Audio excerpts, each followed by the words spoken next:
Sex is a topic that is both fascinating and taboo at the very same time, which means that an awful lot of us grew up without the tools we needed to create really happy and fulfilling sexual experiences for ourselves. In this video, we're going to talk about 3 ingredients for a great sexual experience. I'm Dr. Alexandra Solomon.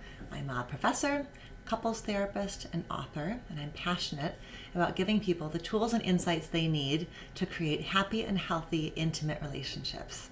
So, when it comes to sex, there are 3 ingredients that are particularly important for creating a positive and rewarding sexual experience. Before I name them, it's worth saying that I am assuming a base foundational level that the sexual experience is free of coercion, that it is one that is safe, one that's chosen by two consenting adults who are of sound mind.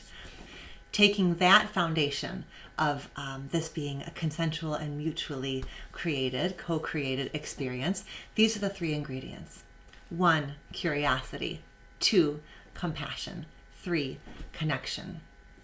In terms of curiosity, I think it's fair to say that many of us didn't enter adulthood with foundational knowledge and information about sex, and we're left not having a very rich or complicated or nuanced understanding of who we are as sexual beings. So one of those key ingredients is curiosity. I invite you and I challenge you to get curious about sex, and most importantly, to get curious about who you are as a sexual person. So when 2 people come together and create a sexual experience, there are in fact 3 sexualities in the room. Partner A's sexuality, partner B's sexuality, and then this sort of like sexuality that they create in the space between them. And your willingness to be curious about who you are as a sexual person is essential, foundational, fundamental. So, sitting with really interesting questions, like how did you learn about sex? Reflecting on your sex education, the messages that you got growing up from your family, from your religious community, from your school, from the media. How have you internalized those messages? And to what degree are those messages setting you up to be able to advocate for yourself, for your pleasure, for your needs? And to what degree are those messages getting in your way? Hurting you, harming you, holding you back, creating the conditions for sexual shame or just struggling to be able to advocate and make love that's worth making. So thinking about the messages that you got about sex and committing to being a lifelong learner. There are so many great resources out there. So commit yourself to not just learning about sex through pornography, but by getting interested in podcasts and books and articles that talk about not just the science of sex, but the art of sex. So letting yourself be curious and bringing in the information that you need to become more connected to who you are sexually. Okay, the second one is compassion. It's hard to imagine moving through this world with absolutely zero sexual shame. Sex brings up incredible vulnerability in us, even in those of us who are in long-term relationships where we have established a kind of flow and rhythm and connection with our sexual partner. There's still vulnerability. And that vulnerability creates the conditions for feeling shame, self-consciousness.